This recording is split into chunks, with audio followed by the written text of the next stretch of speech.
Do you know how to puppet? I can puppet a little bit. I have a puppet. Where is he? I don't know where. Oh, let me go get Greg. Oh my god. I didn't know Mackenna could puppet. They've dabbled. You know Greg. You were in a play with Greg. What? Was this from She Kills Monsters? Oh my god. Yeah, bitch. Oh. What the fuck? You don't remember me? No, I forgot. Fucked up. I forgot you existed. Years of drug abuse will do that to a person. Ah, me too, sister. Hell yeah. I've been getting into ketamine recently. Oh yeah, just like Elon Musk. Oh my god! Anyway, yes, I have a puppet. His name is Greg. He is from a production of She Kills Monsters that me and Aubrey did in college. Aubrey, will you screenshot since I'm holding Greg? Okay. I've done it. Okay. That's Greg. So yes, I have a puppet. That's my news. I got a puppet. I wish I actually had more, but I only have Greg. I love him. Yeah, he's the best. The only problem with him is he loves Elon Musk. He does. I mean, he does. It's really unfortunate. Who doesn't love their ketamine plug? He gets it directly from Elon, actually. Yes. My puppet's ketamine dealer is Elon Musk. It's a crazy situation. I've got Elon Musk on the brain because If Books Could Kill did their 2-part Elon Musk series. I've saved it to listen to on the airplane because it'll get me almost the entire flight length to listen to it. So delightful. Yeah, I would love to have them on, one of them or both of them on at some point when we're famous now. We had AJ on.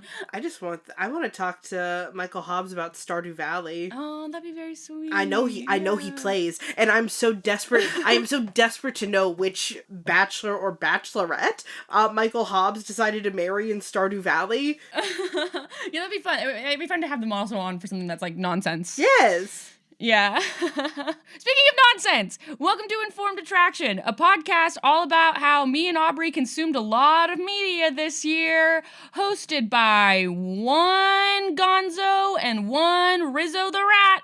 I'm Mackenna Goodrich. I'm Dr. Aubrey Hoffer. And this is our end of the year media wrap up where we're going to talk about the movies we watched this year, TV shows, plays, whatever. We're just going to talk about like our year in media in 2025. Also, this is going to post on my 28th birthday, December 28th.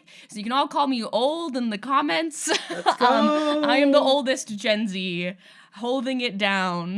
The 28-year-olds are the oldest of the Gen Zs, so. This media roundup is going to be easier for me than for you because I went back to my Letterboxd and I watched 4 2025 releases. Yeah! Let's go, brothers! You know, 3 of which I loved. 75% of the movies that came out in 2025 that I watched, I liked. I think mine's actually pretty similar. I think I was looking at my Letterboxd that I've seen this year, and I have, it's about half and half. I ranked about half of the things I saw this year, movie-wise, over a 3. So that's pretty good. It's pretty good to get about half over a 3. I have some, like, big blind spots still that, like, and we'll address those too. But of what I've seen, I saw a ton during the New York Film Festival. If I haven't mentioned that on the podcast before, I know I have. But I have some pretty big blind spots, and we'll talk about those too when we get to, like, the Mackenna Oscars tracking portion of the podcast. But yeah, so I figure we'll start by talking about stuff that me and Aubrey watched this year. I put a poll on my Instagram asking people what their favorite movie of the year was, and we can discuss that a little bit. Let me see if anybody responded to whatever I posted. And then we'll also do a little bit of, at the end, Mackenna's Oscar Watch, which is that. Well, I'll explain the lore of Mackenna's Oscar Watch when we get to segment 3 of the podcast. Nobody had questions for us, and the only people who viewed that story were you, my friend Loie, and our good friend Norman. Oh my god, I can't. I love Norman. This is a special shout out to Norman. I know that my good buddy Norm does watch he does listen to at least some of the episodes because the content that he sends me is sometimes very specific, referencing things that we have said. So I know that he listens, and basically Norman every day sends the Informed Attraction Instagram a minimum of 40 reels. We could put Norman in the credits of this podcast as, like, social media assistant. Look, send us an email at informedattraction@gmail.com so that we can get a Patreon one day. And then what we'll do is, obviously, first we pay ourselves. Then we purchase AJ Diddy. Yep. Then we give Norman a small stipend for his curation of Instagram reels for the Informed Attraction Instagram account. And maybe also a small stipend to Aubrey's husband who wrote our theme song and Freya Sierra who made our logo. They're all right. Maybe. Well, Aubrey, do we want to start with the movies that you watched this year, since your list is slightly smaller, and we can talk, and we have 2 overlaps, so we can talk about those as we talk about them. Yes. So, do you want to go with favorite or least favorite first? Let's go least favorite first. I'll work backwards through mine as well when we get to mine. So, the movie that I saw actually most recently that I hated was Eenie Meanie, directed by Sean Simmons, starring Samara Weaving and Carl Glusman. It is basically Baby Driver, but it's a girl! Aw, it's a girl! A former teenage getaway driver gets dragged back into her unsavory past when a former employer offers her a chance to save the life of her chronically unreliable ex-boyfriend. Basically, Carl Glusman is her, shitty ex-boyfriend, and then they go on this little adventure together where she's driving and he is with her, and he's kind of a piece of shit, but then they start to, get along with each other, and then at the very end, he double crosses, and she kills him, and then drives off into the sunset. My review was, the ending of this was criminally stupid. Because why would you spend the entire runtime trying to make the relationship between these two characters like they are getting back together, seeing the light in each other, just to have him do a, face heel turn at the end and then get got. It was really dumb. And again, it was just Baby Driver but a girl. So it was all the things that you would like about Baby Driver, but just not as good. It felt like a Hulu original. Well, it was a Hulu original, right? You know what? It might have been. When I looked it up, I think it in fact is a Hulu original. That's so funny that you just clocked it. Well... Yeah, it's so funny. I feel like there are two great recent-ish movies in that genre of Baby Driver and also Drive. Mm-hmm. And it's like I understand the impulse to want to do the girl version, but please make the girl version good, so that the sexists on the internet aren't correct. Yeah. Oh, I will also say, my opinion about Baby Driver is I think 2 things about Baby Driver. I think Baby Driver is a movie that would be better if you made it a one humans, everybody else is a Muppet version. And I do think that one human being should be John Hamm. Inverse, you do Baby Driver where it's only the 2 main characters played by the actors. I mean, well, get Ansel Elgort out of there now, but you do Baby Driver with the girl and the guy protagonist being the same person, and then everybody else is played by John Hamm. 2 ways to improve that movie. And I 2 ways to improve Baby Driver. Muppets, more John Hamm. That's it. Samara Weaving, I just love, and I watched the movie because I'm just such a fan of hers, and I really do think that she has the sauce, but god damn, is there anybody who hates her more than her own agent? We both really like Ready or Not, right? I love Ready or Not. Yeah, okay. I was like, I think that's a movie that we both really, really like. Yeah. What else does she have going on in the near future? Oh, Ready or Not 2? Here I come? Oh, yeah. Oh, yes, brother! I actually don't know how they're gonna do a sequel to that, but sure. Wow, okay, you know what? This sounds amazing, and David Cronenberg is in the cast. Whoa, that's crazy work. I love that. David Cronenberg and Elijah Wood are both in the cast. They were like, Adam Brody is dead. What do we do? Elijah Wood.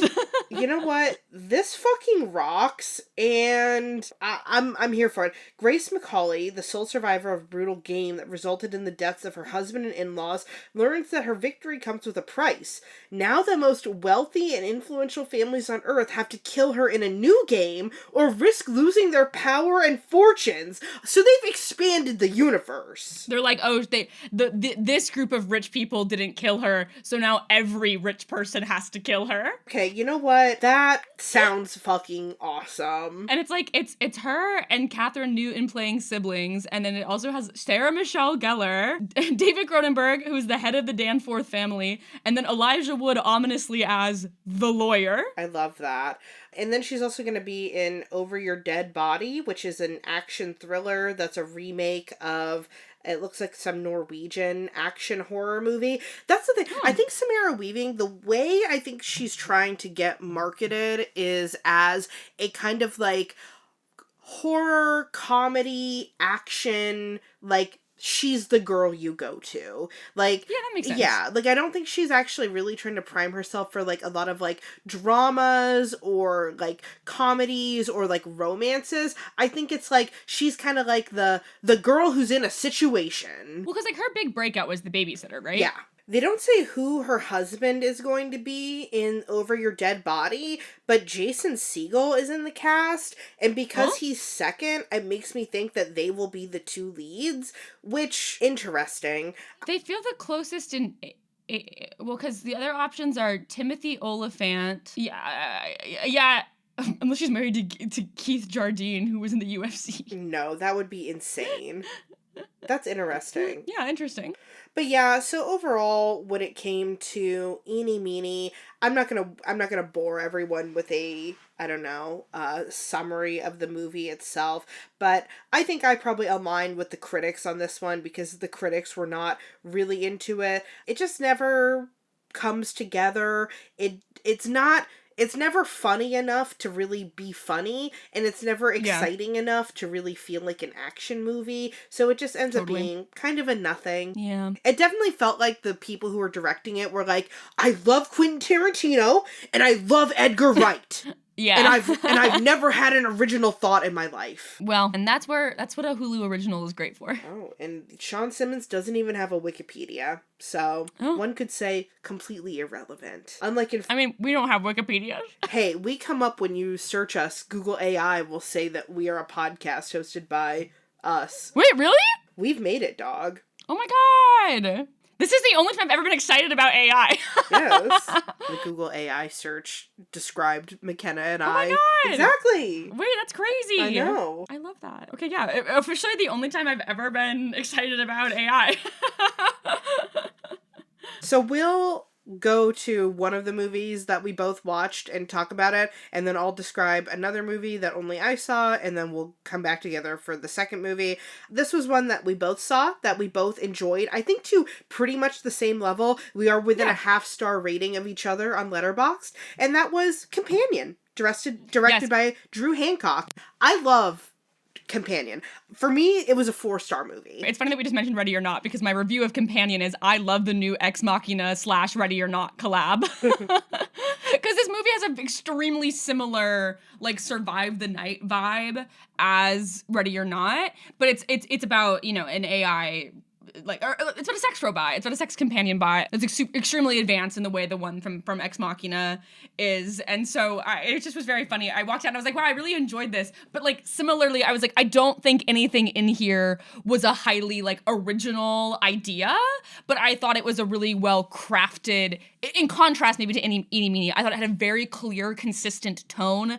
And I thought the acting performances, specifically from the like kind of the two like main couples, so from Sophie Thatcher, Jack Quaid, Lucas Gage, and Harvey Guillen, were like specifically, like those four I thought specifically were very, very good. Specifically, like I thought Lucas Gage was phenomenal in this movie. Me too. I thought he was fantastic in this movie, and like I think it was such a good part for Jack Quaid because he is so like he's handsome, but in a way that's sort of like if he wasn't on TV, you might not necessarily be like about him in real life, and could very easily slip into this like incel space for being like a handsome guy who's maybe like people wouldn't be like all over him if he wasn't Jack Quaid. False. I would be all over Jack Quaid no matter what. I mean, I would be too. But, like, Dude, I want to climb him like a fucking coconut tree. Well, yeah, let me read you my review for the other movie that I saw him in this year. Novocaine. My review for Novocaine. Wait, why is it not showing it? This Versace ad is ruining the Letterboxd interface. I know. My review for Novocaine is this movie probably isn't good, but Jack Quaid is so sexy, I don't care. So with Companion, it basically is a movie about a guy who takes his AI sex bot to a secluded weekend vacation with his other couple friends, and Lucas Gage is also a sex bot in it who is dating Harvey Guillen. And my favorite scene in the movie is that the sex bots basically have memories implanted of when they met their partner, and when they do Little Boo Thang as the song that is playing when Lucas Gage meets Harvey Guillen, and then later he has his memory changed to meet Jack Quaid, and basically it's at a Halloween party, and then they all start to dance to Little Boo Thang. That was some of the best comedic timing I've seen in a movie in a long time. Like, I think this movie was so sharp and just had such... This was just a movie that I love, because even though I don't think that the premise or even that much of the dialogue is like the most innovative thing I've ever heard, it just had such a clear tone, and I knew exactly... This was exactly the film that these directors wanted to make. Yeah, it was just so... It was like the world was just... I feel like to speak as a director, like a huge challenge while directing is just getting everybody to live in the same world. I think I've talked about before that my biggest critique of the movie House of Gucci is it's 4 good acting performances in 4 wildly different movies, whereas like everyone is so in the same movie, in the same world, in this film, and I really, really appreciate that. And this director really had never directed a movie before, and his writing credits are for shit like Fred the Show. Oh yeah, I remember we discovered that when we both first saw it, and we were like, Fred? Yeah, I love Drew Hancock after watching this. I really hope that he continues to make more films. Sophie Thatcher, to me, she has the sauce, man. Oh yeah, she's such a good scream queen. And I just think she is maybe the best a woman has ever looked. Like, she is extremely, extremely, extremely beautiful. She is stunningly beautiful. And the thing with Sophie Thatcher too is she just has that cool girl look. Yes. And nothing about her will ever be uncool. Yes, I agree. But yeah, she left the Mormon church and then went out and did amazing movies. Was she Mormon? Yeah, she left the Mormon church. She got out. Oh, I actually didn't know Which makes that. it even more interesting that she did that movie with... Heretic. That she did Heretic. Yeah. But yeah, I loved Companion. My review of Companion was solid 4 out of 5 movie with a 1 out of 5 marketing that spoiled so much of it because the fucking trailers for Companion gave away the entire movie. Well, the thing that they didn't give away, which I thought was really wise, is they didn't give away... I will put a note at this that we're going to spoil all of these movies because I do think they don't spoil that Lucas Gage is also a bot. Yes, and I think that that's fine, but my thing is that when I saw the trailer, I was like, okay, they're gonna reveal in the first 5 minutes that Sophie Thatcher is a sex and they bot. don't. And they don't, and it's supposed to be a reveal. And it's not a reveal if you saw any of the trailers. If you were seeing it going in completely blind, it would be very interesting and it'd be a very good reveal, but the marketing just, like, destroyed that. The original teaser trailer I thought was really, really good because it was just the shot when he lights her on fire. That was the original, like, that teaser trailer is the thing that hooked me into the movie, and I was gonna see it after seeing that teaser, and then when they released the full trailer and it had the reveal that she was a robot, I was like, damn, I wish I didn't know that, because, like, that original trailer of just, like, him lighting her on fire, you were like, oh, like, and that's like a climactic moment in the movie, but like it was a climactic moment in the movie that you had no context for, and so it didn't feel like it was really giving anything away except for like this was going to be a fraught relationship, and that's fine. But yeah, I think the subsequent trailers gave too much context, and then I feel like I had already seen too much in the movie. Let's see, what is Sophie Thatcher getting into next year? Her Private Hell, an upcoming thriller. Okay. With Charles Melton. Josh also loves Charles Melton because we watched May December and we were like, holy fuck, this guy has the sauce. He should have gotten Oscar attention for that. It was ridiculous that he did. Yeah, insanity. So Charles Melton is now a new favorite in this household, but whenever Charles Melton shows up on TV, like in a commercial or something, because he has a few commercials he's in right now, Josh always points at the screen and goes, that's the guy I like. Yeah, it is. That is the guy you like. Yeah. Charles Melton is what my son will look like if God blesses me. One of your 3 large himbo sons. Yes. Rob Schneider is what my son will look like if God has shunned me again.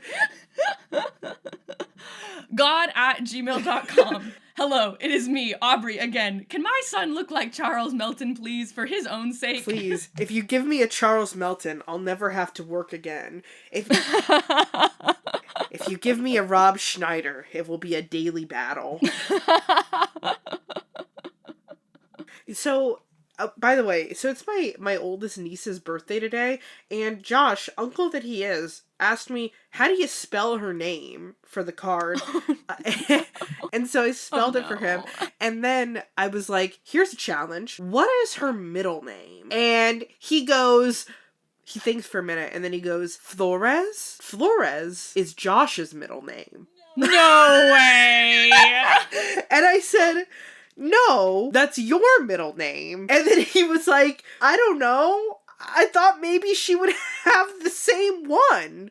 There would be no reason why she would have the same middle name as him. This is such, I mean, this is like a classic gender socialization thing that, like, as, like, women, we're just, like, it's ingrained in us to remember these types of details, and, like, young men just are not given that same, like, imperative to remember these things, but it's just it's so funny. Truthfully, I only remember because when they were both born, both of my nieces, I made a note on my phone where I have their full name, their birthday, and height and weight and stuff, and so that I stand by what I just said. Yeah.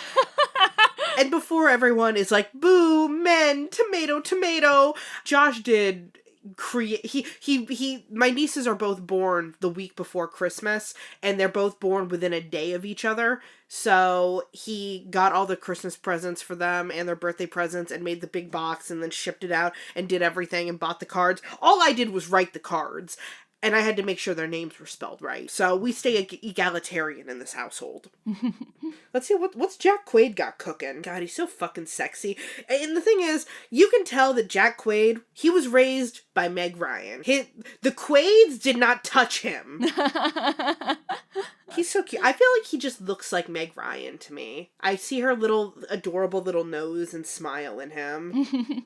Let's see. He's gonna be in Close Personal Friends, an upcoming comedy film. Oh, okay. A couple's chance encounter with a celebrity couple results in awkwardness. Ooh, it's Brie Larson, Lily Collins, Jack Quaid, and Henry Golding. So then I guess it would be Brie Larson and Jack Quaid as the normal couple, and Lily Collins and Henry Golding as, like, the celebrity couple. That makes sense to me. Hey, you're the director, so... Yeah, that probably makes the most sense to me. Favorite film of 2025 for me was Final Destination Bloodlines. I've talked about this on this podcast before in the Candyman episode. I am a huge fan of Final Destination. Fun thing with me when it comes to horror is that I was really afraid of horror movies for a long time, and especially as a young kid, I was terrified because of the last scene of Final Destination 2. So the last scene in Final Destination 2 is that essentially the main characters are at a picnic, and then a grill explodes and somebody's arm lands on someone's plate. And that absolutely scared the fuck out of me when I was a kid, and so I was just terrified. Never wanted to watch horror movies. It would freak me out. I'd literally hide. And then when I started to get into horror as an adult, I watched the Final Destination movies and just fell in love with them. I think they are so fun and creative, and they just have all the elements that I really love about a fun horror franchise. And I think Final Destination Bloodlines is actually the best of all of the Final Destination movies, which I think is crazy because that is unheard of now these days, that somebody thinks that the newest release in a horror franchise is the best. And I think it's because the directors of Final Destination Bloodlines were clearly fans of the franchise, because they took everything that you love about the Final Destination movies, these creative deaths, being able to see the dominoes fall into place, having characters who are kind of swarmy and, like, you like them, but you also know they're gonna die, so you don't feel overly attached to them. Like, it had all of those elements in this, and it was just so beautiful. I watched it, absolutely adored it, and then, like, a week later, I was with a group of friends, and they were like, let's put a movie on. And so I said, let's put on Final Destination Bloodlines. And my friend Rachel was there.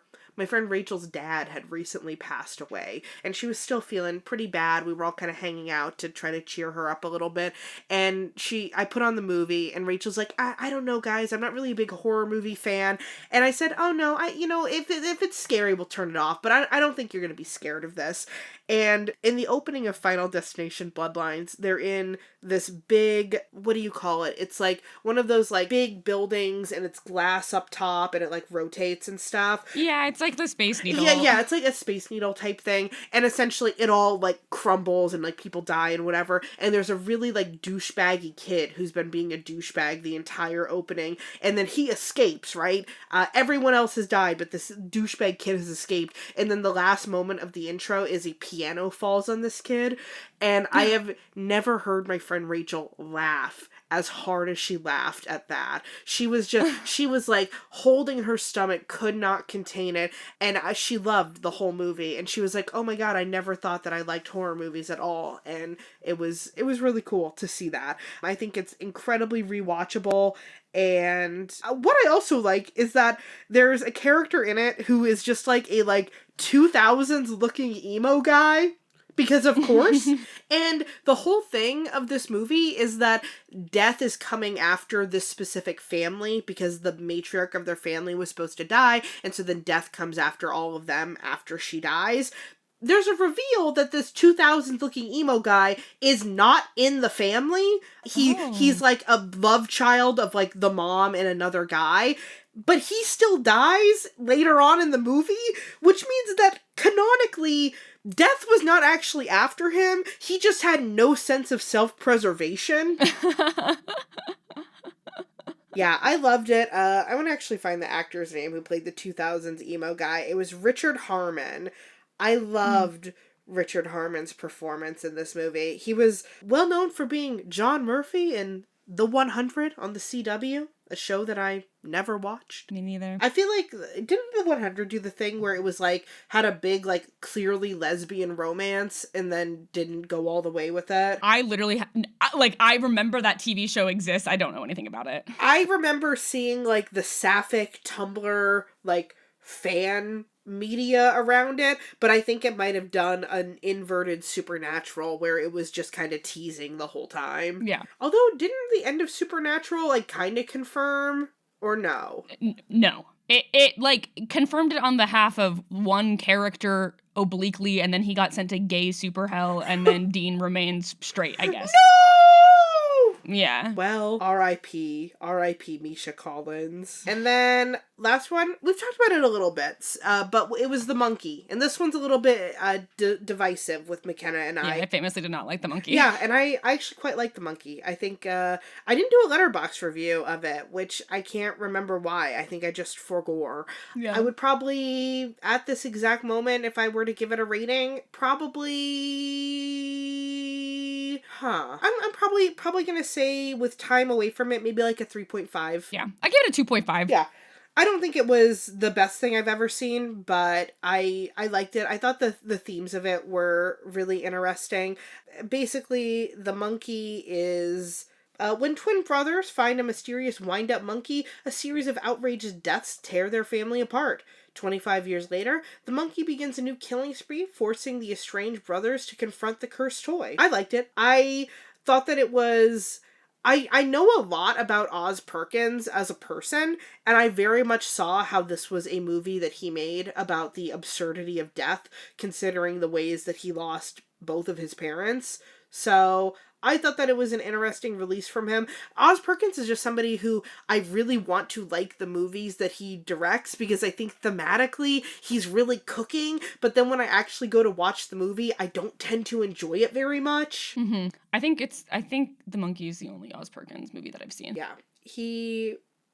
Of course, he's Osgood Perkins, and then his brother is Elvis Perkins, because of course. Hilarious. Yeah, of course. Oh, these sexy, sexy Perkins.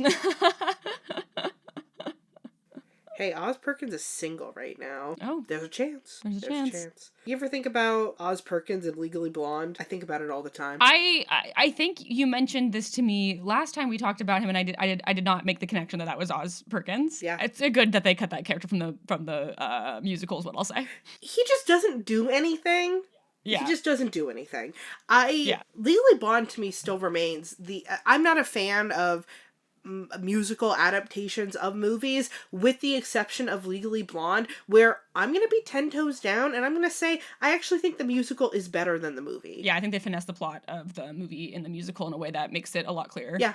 And the music is just... There's like a few too many things going on in the movie, and then in the musical they like really strengthen the core relationships and cut away some of the ones that don't make any sense. And I just think the music is so good, and I think it just makes so much sense to have Elle's like friends be the chorus girls, basically. Yep. I just think it makes so much sense. Yeah, it's really fun. So fun. And you've directed Legally Blonde multiple times. Nope, I have been in it 3 times. Multiple times. I see. Been in it 3 times. I've choreographed it once, but I've been in it 3 times. Okay. Would you ever direct it? Oh yeah, absolutely. Okay. Would you? Why? What are the shows that what would be like, I'm not even talking like artistic, highbrow, whatever, but if somebody just plopped you into fucking local community theater and we're like, hey, we need you to do a standard show that's gonna put asses in seats, what are you picking? Cabaret. Oh, that is a good choice. Yeah, I mean, that's a no-brainer to me. Okay. Something that's like not dark and twisted, because Cabaret is also kind of fucked up. Like a fun one. Yeah. Rock of Ages. Really? Yeah, I love Rock of Ages. I think it's stupid, and I love it, and I just think I would have a good time. Like, Legally Blonde I'd have a good time with, obviously, but like I've also like done it a lot, so like whatever. Rock of Ages. Rock of Ages is stupid and it's not good, but it's there's stripper poles and it's fun. You know what I mean? Rock of Ages feels like such a crazy pull, but I kind of love that. No, I think about it all the time. Okay. I love it so much. It's stupid as fuck. All right, somebody produce it. Yeah.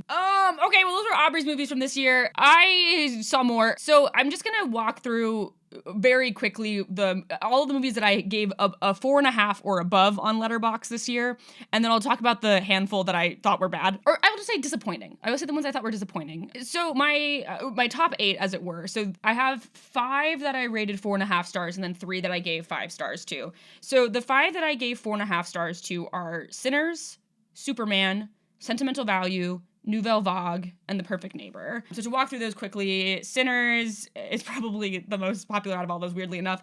Sinners is Ryan Coogler's new movie starring Michael B. Jordan as 2 twin brothers. It's a vampire movie that's also about race, and I just thought it was really, really cool and like a huge epic. There were points of it, like the only reason I gave it 4.5 not 5 is there was like a few moments where I was like, okay, this could have like moved a little bit faster, but I ultimately thought it was a really cool movie and like an interesting, like, I think Coogler, whenever he makes movies, is very specific about place. And like the research he put into the South for this movie was so specific, and I really, really appreciate that. And I just think it's a movie where he's saying a lot of interesting things about religion and music and race and like legacy and ancestry. And so I think it's a really great movie with some fantastic performances from specifically Michael B. Jordan, Haley Steinfeld, and Jack O'Connell. My friend Rachel's daughter, who I just talked to this afternoon, said that she thinks Michael B. Jordan is just the finest man who's ever lived. He is the most beautiful man in the world. And then Superman is the new Superman movie directed by James Gunn. I just thought it was delightful. I had the best time watching it. I went with people who like aren't normally superhero movie people either, and they really, really loved it. I think David Cornswell is an incredible Superman. Rachel Brosnahan is a fantastic Lois Lane, and Nicholas Hoult is so unbelievably good as Lex Luthor. Hey, it's Mackenna from the future. You're going to be hearing from me a few times throughout this episode. I can't believe I forgot to mention how good Skylar Gisondo is at Jimmy Olsen. He is just far and away some of the best casting of the year. I think this is the year there's a new casting category at the Oscars. And oh boy friggin' howdy, may I just say. That casting for Superman is great, but specifically Skylar Gisondo as Jimmy Olsen is something else. It was interesting, like, hearing about how I think they shot this in 2022, but it's so prescient where, like, Nicholas Hoult is, like, basically playing, like, a Peter Thiel, Elon Musk kind of crazy tech guy. the central conflict over like the border conflict that like underlies this entire movie feels very Israel-Palestine. Why did it take so long to come out? I think just like superhero movies take a long time to make because there's all the like GFX the VFX you have to do and stuff like that. Yeah, I believe they started shooting in 2022, but let me double check that that's true. Oh no. So it began production at the beginning of 2023. Okay. Yes. So it began production beginning of 2023. But it felt like a movie that they started shooting like at the beginning of this year because of how just topical everything was. Did you see the crazy clip where they're shooting a scene with both of the leads and then the director calls cut, but it's like a scene where they were kissing and then she goes in and she like gives him like another kiss and then it's all these like comments. It was all these like pissed off men who were like, and she has a boyfriend at home, because they were like upset that this actress was like kissing her romantic lead in this movie and then the director called cut, but they were still like looking at each other lovingly. Like, I don't know, they probably just didn't hear him say cut, or like they were in the moment, like they were still like, it takes a second. I don't know. There were so many things with this movie where, like, there's the clip where, like, David Corenswet and James Gunn are, like, having a discussion about a moment, and, like, it seems like they're arguing, but they're just, like, having a discussion about this moment for his character, and James Gunn had a point of view on it. David Corenswet talks about this in the Actors on Actors interview he did with Jonathan Bailey, and he's like, I don't know what people thought we were fighting. We weren't fighting. We just were having a discussion, but it got, like, turned into we were fighting, and I don't think either of us took that as us fighting. We were just having a discussion about a moment of the movie, so like it was not a big deal. Yeah, so I really liked it. I thought it was like, I'm not actually like normally, I'm a Batman guy, I'm not normally a Superman guy, and so I was delighted by how much I like this movie. Sentimental Value is the new Joachim Trier movie. It stars Renata Renciv and Stellan Skarsgård, and as well as Elle Fanning and Inga Idsbader Lilius. It's about a family where the two sisters are estranged from their father. Renata's character is an actor. Her father, Stellan Skarsgård, is a director. He asks her to be in a movie that he is making that is ostensibly about his mother. She says no. He casts Elle Fanning, an American actress, instead, and then the conflict is sort of about that. And it's a really beautiful movie about like just like family and legacy, and also like at times like the heritability of mental illness. And so it's a really beautiful movie that I really enjoyed. And I think Elle Fanning in particular, like she's playing the only American character in this movie, and she also was the only American person on this movie. I believe it all, but certainly as an actor. And it was interesting hearing her talk about it, because she was like, I was playing this part where I was doing the thing that I was doing in this movie. And so it was a really like specific experience. I love Elle Fanning. I love her so much. She's great. Nouvelle Vague is one of the two Richard Linklater movies that came out this year. I like this one better than Blue Moon. I think that's controversial. I think most people like Blue Moon better than Nouvelle Vague. Nouvelle Vague is a movie about the making of Jean-Luc Godard's film Breathless. It stars Zoe Deutsch and then Guillaume Marbeck and Aubrey Doyen, and I believe besides, like, the other actors in the movie who are not Zoe Deutsch are, like, not people who have been in anything more than, like, a few short films before. And so it really did feel like, you know, like, obviously I recognize Zoe Deutsch, but, like, I didn't know any of these other guys. And they, at the talk back, were talking about, like, what a, you know, big opportunity this was for them. And they were fantastic. I loved this movie. I thought it was a really interesting movie about making movies. It did make me hate Jean-Luc Godard and know that if I was on a film set with him, I would have wanted to shoot him with a gun. Yeah, that's one of the areas of, like, film where I am still kind of learning, is, like, the whole French New Wave thing, because I'm not, I didn't ever take film classes, so I've seen some, like, French New Wave stuff, but I don't really know the ins and outs of the major figures. Yeah, and like, I knew enough to, like, track this movie. When I took a film class in college, we didn't watch Breathless. We watched The 400 Blows, which is a Francois Truffaut film. So we watched that one, and like Truffaut is a character in this movie, but he's like a C-tier character in this movie. And like I knew who Jean-Luc Godard was, but like most of like the French New Wave people I didn't know. So I mostly felt like I was watching a movie about making a movie, which was really like lovely in its own right. And I usually don't like movies that are shot in black and white, and this one was, and I really I like movies that are old movies that were shot in black and white. I have feelings about when new movies shoot in black and white, but I actually liked that this one was shot in black and white because of what they were talking about. So where do you put it, above or below School of Rock? What an interesting question. I would say below, but that's because School of Rock is like childhood. I mean, yes. I mean, School of Rock is just objectively a near perfect movie. Yeah, I love it so much. The Perfect Neighbor is a documentary that was directed by Gita Gandaber. It is a movie that I believe I've talked about in this podcast before, that uses police body cam footage to talk about how a long-running neighborhood dispute between a white woman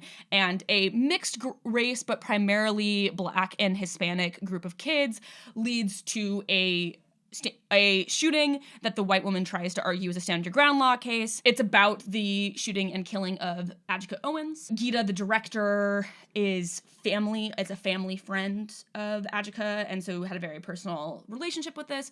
I think this movie was really interesting because it used all police body cam footage besides some like B-roll that they took for like interstitial scenes, and it's a really interesting way of like just of literally very objectively watching these interactions between the police and the neighborhood, and it's really kind of harrowing because there's such an interpretation of this movie that is like, oh, the cops were doing a good job, but like that's only if you take them at their buddy-buddiness with the neighborhood, because what is actually the cops are so buddy-buddy with the neighborhood and so like not hostile, but like exasperated with the woman who's doing all the phone calls. But the thing that they talked about in the talkback, and that I also felt while watching the movie, was like, they have the woman do the system. She always files an actual complaint, and the cops, in their like buddy-buddiness with the neighborhood, never have the people in the neighborhood file an actual complaint against her when she like has these several like racialized incidents, and like there should have been noise complaints and like other complaints filed against her, but because the cops were not taking the concerns of the Black and brown people in the neighborhood seriously, it led to someone dying. And so I think it's a really interesting way of like using a tool of the state to show the ways in which the state fucked up. Yeah. Well, and the state constantly failing, especially Black and brown people across the United States every day. Yeah. So I really liked it. It was a hard watch, but I think it was a really like important watch. So those are all my 4.5 movies. My 3 movies that I saw this year that I gave a 5-star rating to were as follows: If I Had Legs, I'd Kick You, which I have talked about at length on this podcast before, but I will say again, it's a movie by Mary Bronstein about a woman whose child has some sort of eating disorder, and she is having to care for her on her own as her husband is at sea because he's like a cruise ship captain. Rose Byrne, I hope, will get her flowers for this movie because she is doing an unreal acting performance in it, and I just think it's so good. I've also briefly talked about Pillion, which is the movie, the first debut feature film by Harry Lighton, starring Harry Mealing and Alexander Skarsgård. I think this is one of the most beautiful movies about relationships, romantic relationships, sexual relationships that I've ever seen. I think it is a absolute travesty that they are holding this release until February. They're just like discounting it entirely for awards. I don't think any of these men are going to get real nominations for acting awards. And when all of you see it in February, you're going to go, wow, those were incredible performances by Alexander Skarsgård and Harry Melling. And I'm going to go, yes, it was.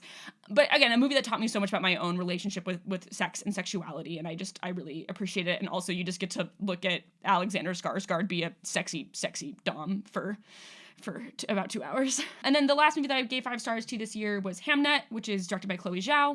It's a like historical fan fiction about the creation of Hamlet, but it's really about the grief in a family. And so it's Jessie Buckley and Paul Mescal. Paul Mescal plays Shakespeare, and Jessie Buckley plays his wife. And I think Jessie Buckley gives the acting performance of the year in it. I think she is so phenomenal in it. She just, it's unbelievable.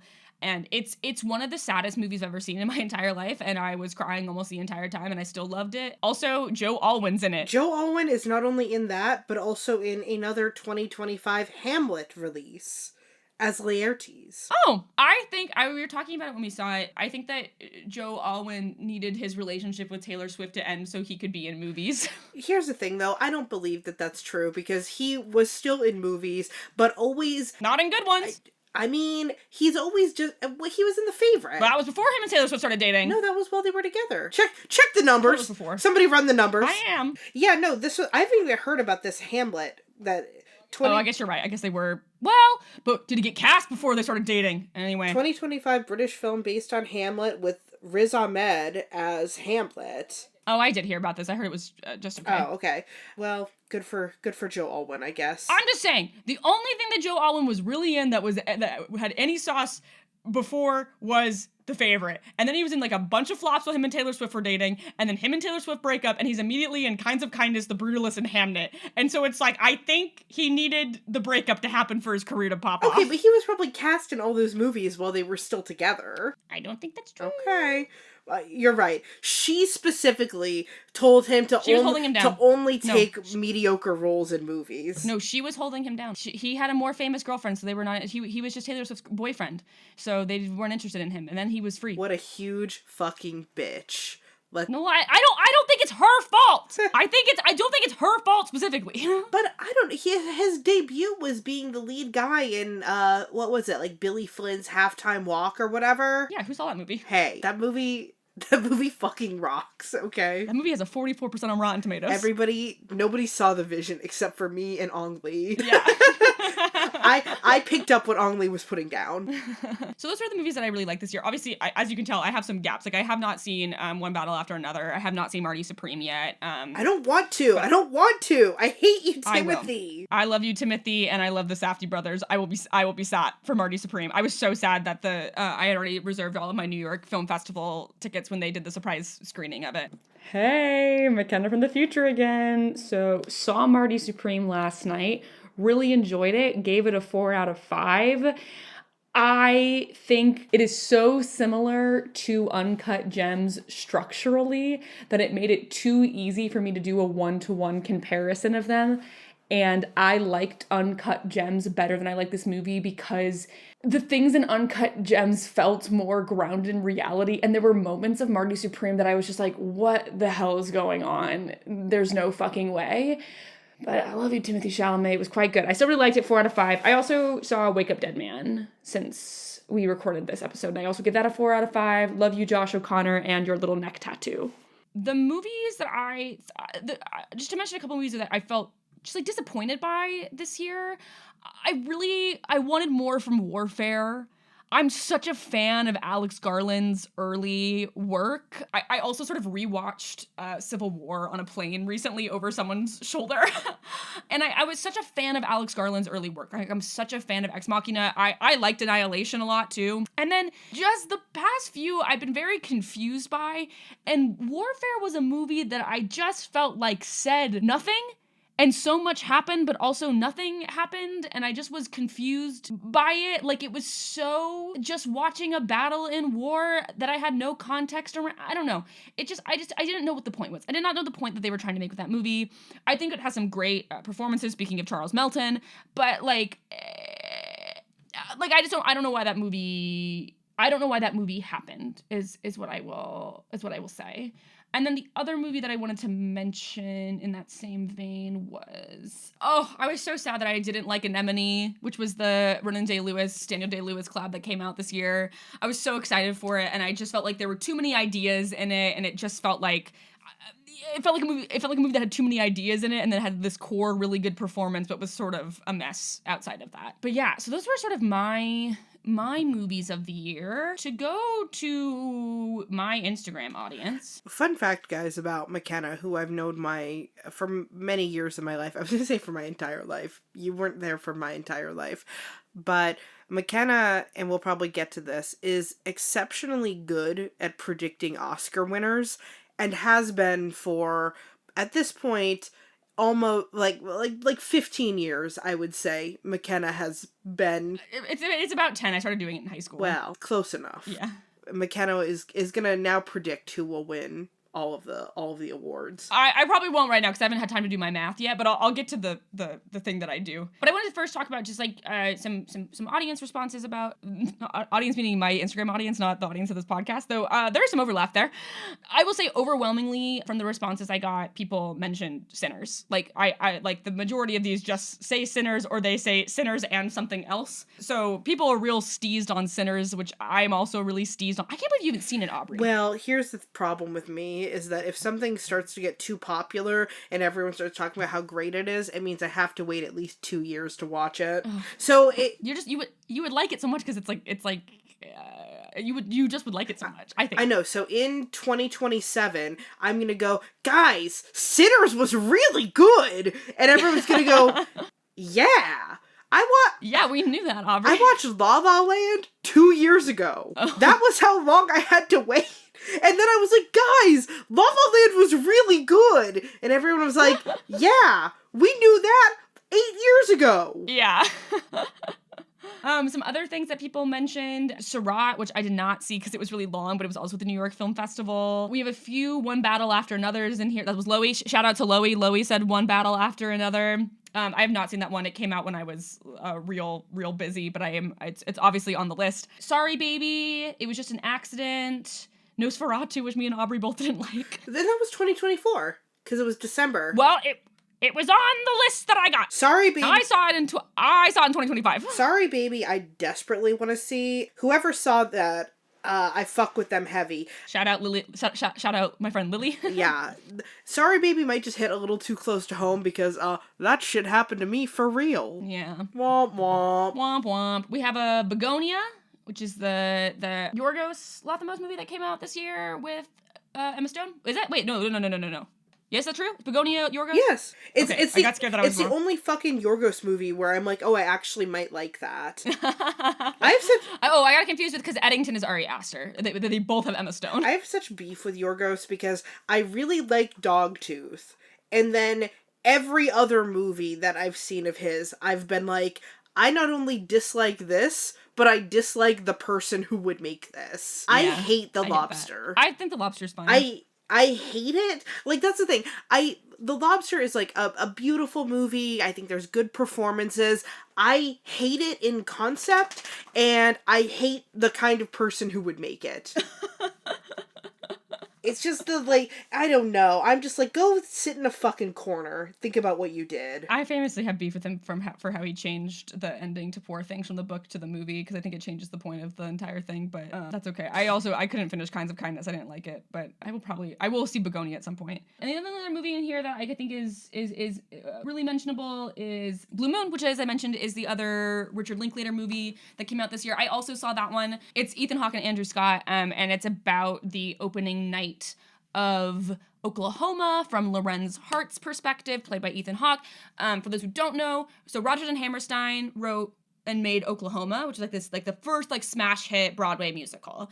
Up until that point, Richard Rodgers, played by Andrew Scott in this movie, had only ever written with Lorenz Hart. He decided to not write Oklahoma with Lorenz Hart. He wrote it with Oscar Hammerstein II instead. And it becomes a smash hit. And now, you know all of these Rodgers and Hammerstein musicals like Cinderella, Sound of Music, The King and I. There's time. It's Rodgers and Hammerstein. Do they kiss? And so do they kiss? Do Ethan Hawke and Andrew Scott kiss? Or Rodgers and Hammerstein? Well, no. But they made such beautiful art together. Yeah, but to my knowledge, I don't think they kiss. I feel like they did. Okay, and I want to fine. see the movie where Rodgers and Hammerstein kiss. That's okay. Will you make it? The way that Ethan Hawke plays Lorenz Hart is giving really wants to kiss Richard Rodgers. I see it. But also, everyone wants to kiss Andrew Scott, so I don't think you can play opposite of Andrew Scott and not want to kiss him a little bit. I love that you love Oklahoma, and my favorite thing when you were talking to me about Oklahoma once is you were like, it's crazy that it's the first musical and they just did everything right the first time. Well, not everything. There's a real racist song in there, but you heard it here, guys. Mackenna loves racism. Mackenna is racist. It's the same way I feel about they have another musical that, why is the name of it not coming? Carousel. I love Carousel. Carousel is extremely problematic, and The King and I is extremely problematic, but not in the same way that... Carousel, I think, works. But, yeah, Carousel is just the second act of Carousel is really tricky because you do some real redemption of Billy Bigelow in the second act of Carousel. And I think you got to do some really careful directing to make it not seem and now we should think Billy Bigelow is a good guy. Because I think ultimately the as it were, the hot coal burning at the center of Carousel is about how violence gets, cycles of violence will not stop unless somebody stops them.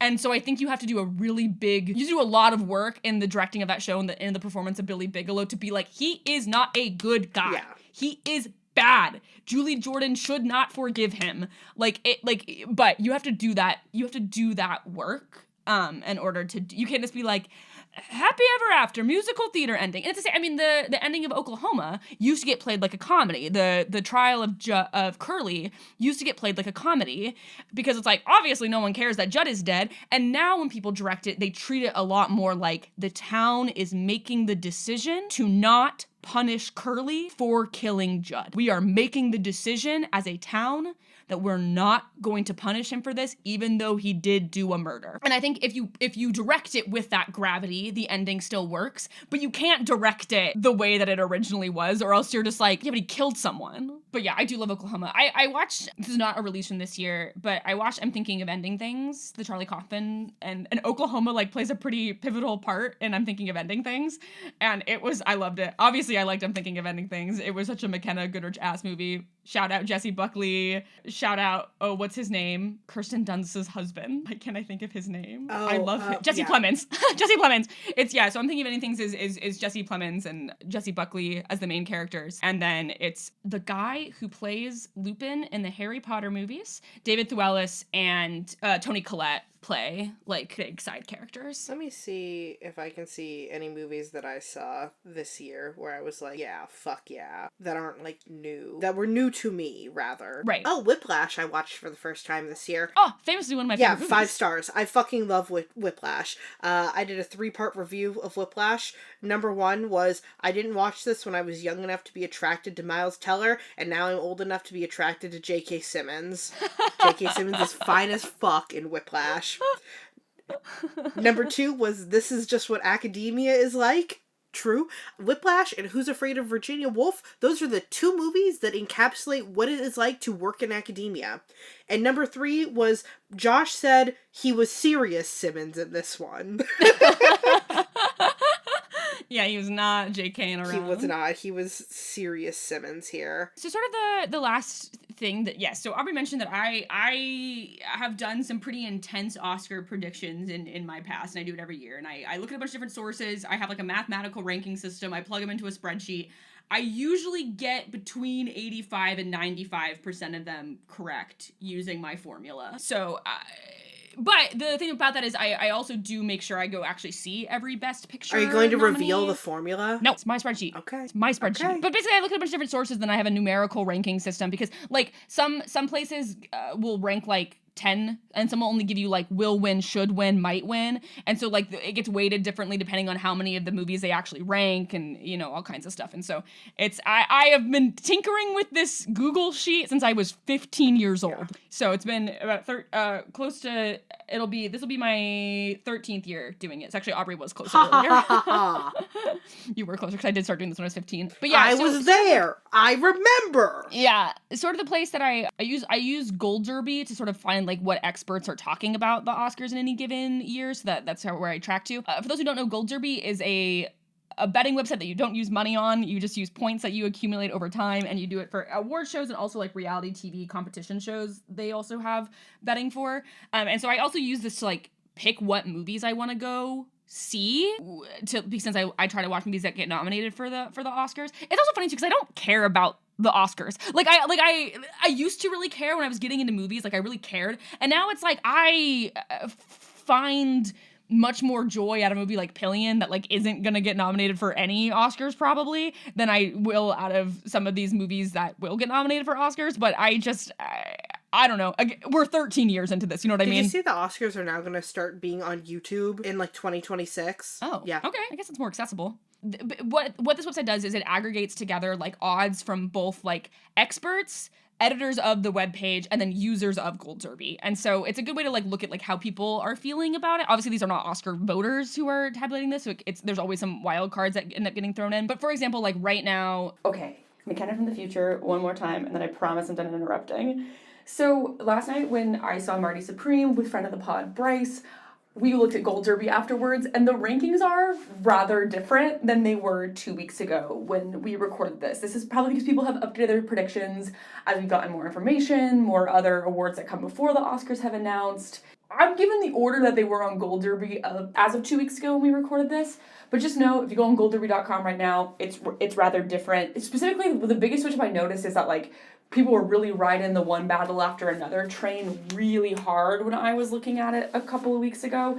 And now things have really shifted to favor Sinners and Marty Supreme and a couple of other things like that. So just know that what I'm about to talk about is not what you are going to see if you look at the website right now. We'll link the website in the listening notes so you can go look at what it says right now. I think for Best Picture, up to 10 movies can get nominated. And right now, the top 10 on Gold Derby for Oscar nominations for Best Picture are, I'll go from 10 to 1, are Begonia, The Secret Agent, Train Dreams, It Was Just an Accident, Frankenstein. Also surprised you didn't watch Frankenstein. I need to see it. I saw one picture of Jacob Elordi and I was like, actually, guys, I think I'm in love with him.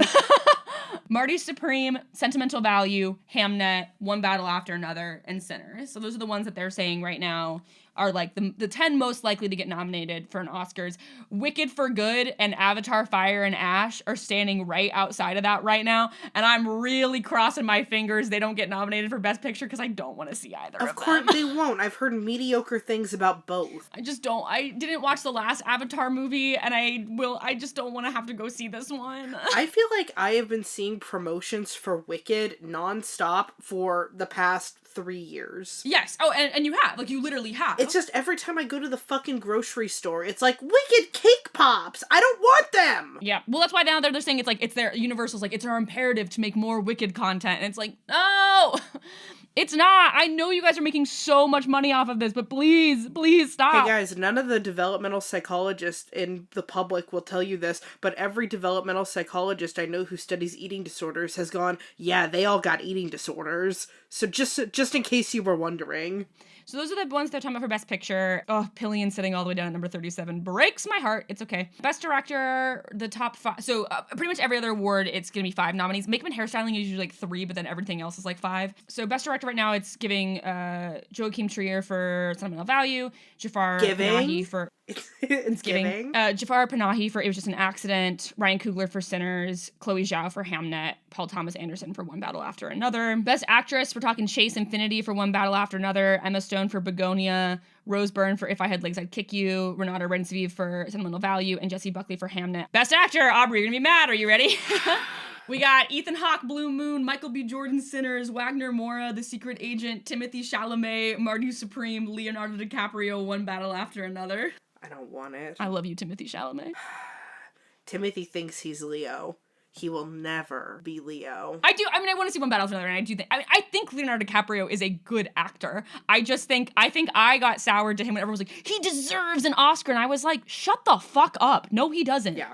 No one deserves anything. Yes. Besides, like, shelter and water and food. And he's got plenty. He's got that. And he's got a 19-year-old girlfriend right now. Yeah, that is cuckoo bananas. The older I get, the more when I see an older man with a young girlfriend, I'm like, oh, you're gross. I'm like, what are you talking to a night? Because they're not speaking to each other. They're not having conversations. No, well, because here's the unfortunate thing is that I think that we as a society think that if somebody is famous, that it means that they're cool.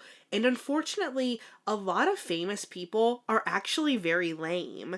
Like, Leonardo DiCaprio probably dates his 19-year-old girlfriend and is like, have you seen Star Wars? And then, like, makes her watch fucking Star Wars with him. It's like, you're not cool, dude. That's why you're talking to a 19-year-old, because you jingle your keys in front of her, and she's like, wow. Yeah. Best Supporting Actress, we have Ariana Grande for Wicked for Good, Elle Fanning, Sentimental Value, Amy Madigan for Weapons, which I'll give that a hell yeah. Just get a horror movie in anywhere. I can't believe you didn't see Weapons. Again, there was a little too much hype, so now I have to wait.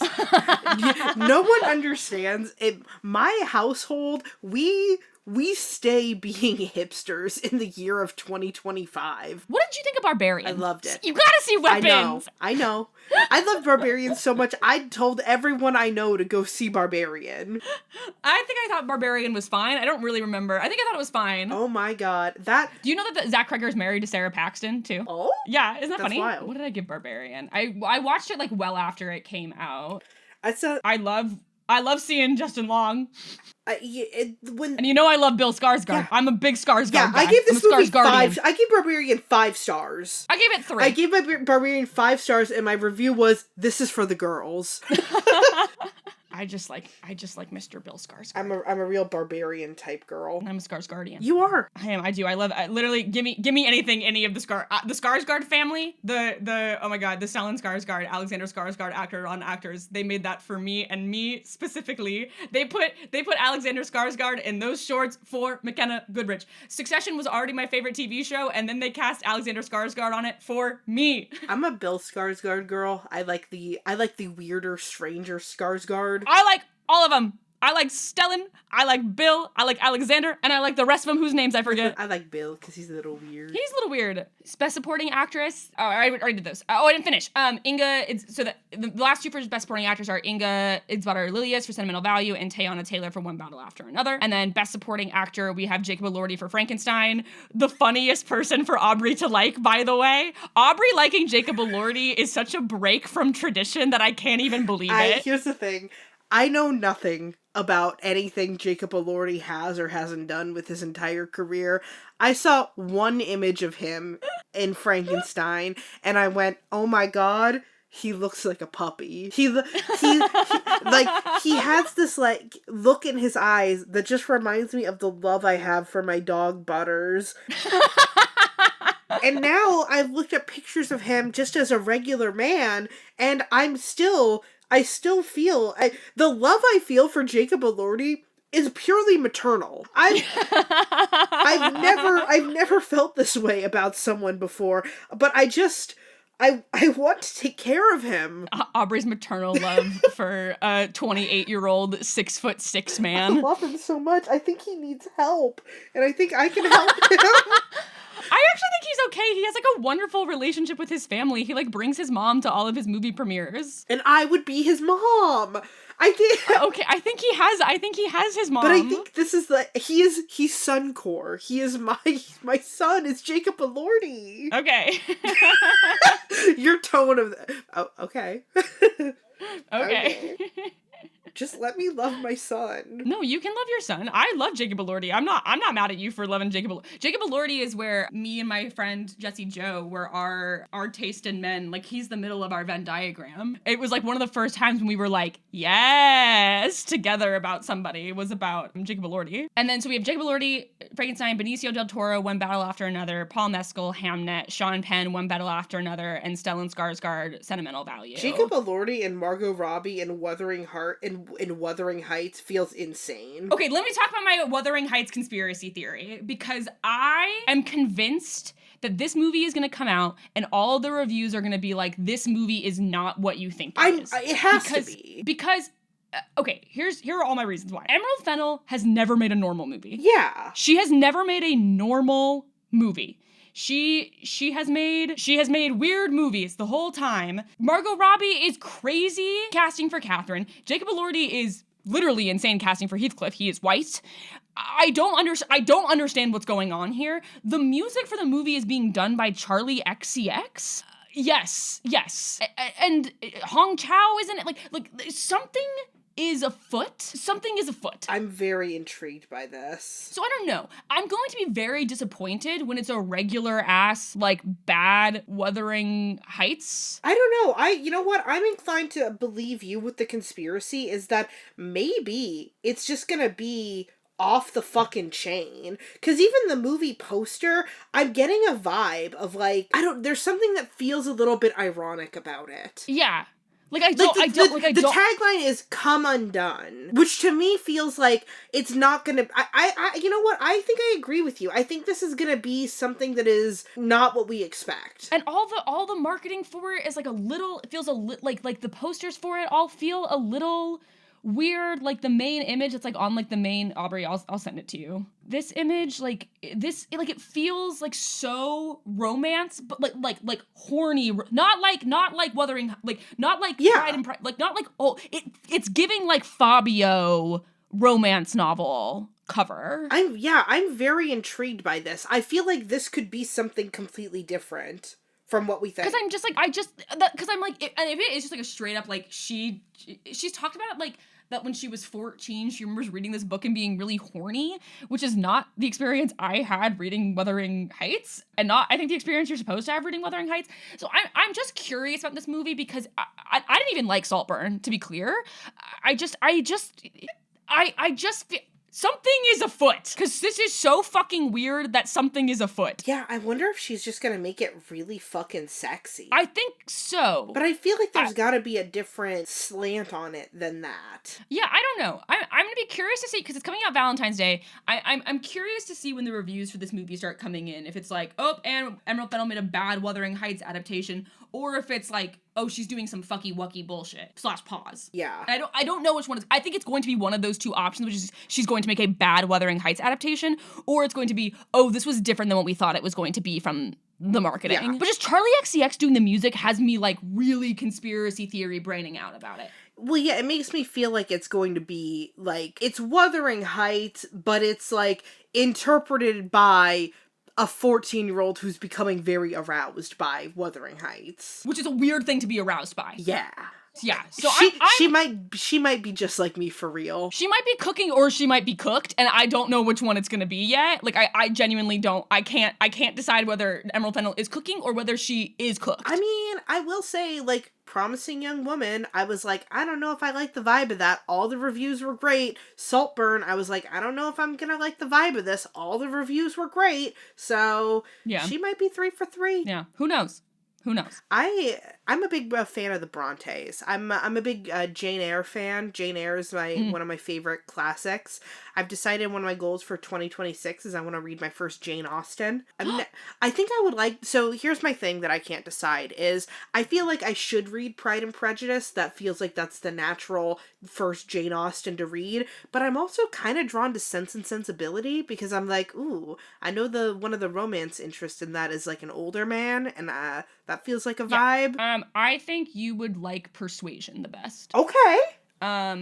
But I also think you would like Sense and Sensibility, and I think you would enjoy Pride and Prejudice. Yeah. Yeah. Those are my opinions about which ones you would like. And I think you'd enjoy Emma too. What is your favorite Jane Austen? Well, my favorite is Pride and Prejudice. So that's because I have bad romantic relationships with men, and I'm like, oh, a man who is nothing but mean to me for the first half of our relationship and then decides that he secretly loves me. That's not the way that I have functioned in every romantic relationship I've ever had. Incredible. I don't even know what Persuasion is about. Persuasion is about, she's in love with a ship captain. She gets a second chance at love. So her and this guy were engaged when she was like 19. And then she gets persuaded to break off the engagement for him. And then like 8 years later, when they're both much older, they reconnect. Okay. I need to know in the latest film adaptations who was the sexiest man. Sense and Sensibility, I know, is like the two sisters, and one is like Sense and one is Sensibility. Mm-hmm. And then Pride and Prejudice is just everybody loves. It's the hand. Sense and Sensibility, adapted for the Hallmark Channel in 2024. That's crazy. I don't think that's the one that you want to watch. An upcoming Sense and Sensibility with Daisy Edgar Jones and Esme Creed Miles. Well, I want to know who the hot guys are! Straight. It was Hugh Grant and Alan Rickman in the version from the 90s. Yeah, I might have to read Sense and Sensibility. Okay, great. That's right up my alley. Oh, and it's Ong Lee who directed the one from the 90s. Maybe I should read Sense and Sensibility. But I don't know. I'm going back and forth. I'm going to end up reading Pride and Prejudice. You know what, though? If you guys have a suggestion, send us an email to informedattraction@gmail.com, and I'll just end up doing whatever I feel like anyway. You know what? Actually, if I read Pride and Prejudice... Here, I'm going to actually pitch this right now to you, the audience.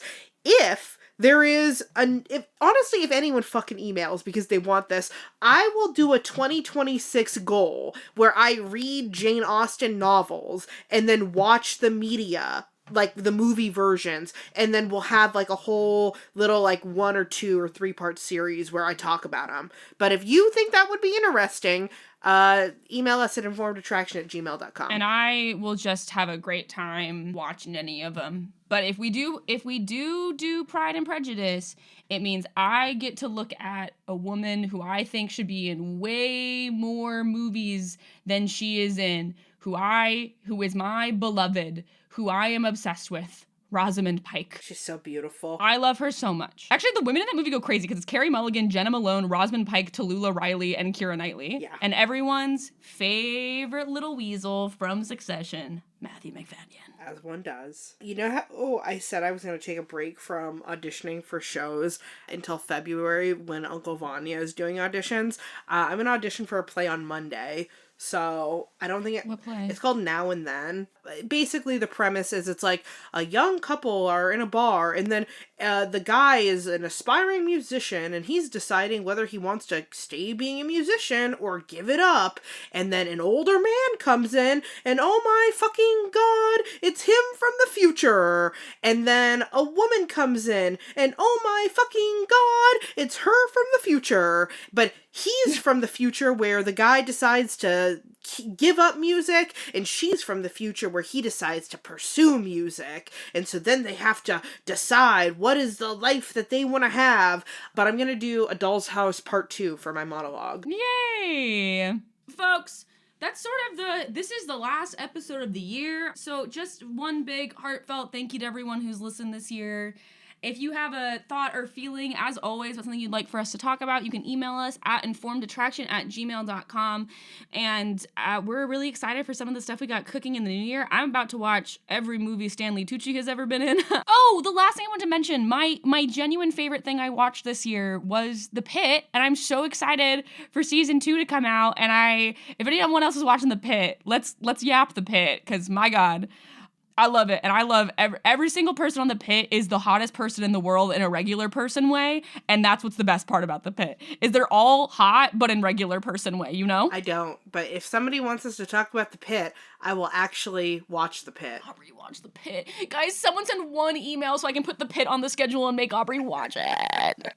Literally, we get one email about it and I go, great, I don't have to think of an idea now. Spreadsheet. Bitch. That's the great thing, guys, is you're really here at the up and coming phase of Informed Attraction, which means that if you send us a single email, I did a fucking 8-part series on mascots because we got a single email. So if you send us an email at this point, you will be guaranteed to have an episode. Unless I hate the idea, in which case I'll just never tell Aubrey that email came in, but that hasn't happened yet. Yeah, so. Fun fact, only Mackenna checks the emails and only I do the social media. So if you ever contact us on either of those platforms, you will be communicating directly with only one of us. Until we switch it around, and then we'll confuse all of you. Well, I hope everyone has a happy new year. Today is my birthday, so I will hopefully be eating sushi, and we will see you in the new year. Bye. Bye.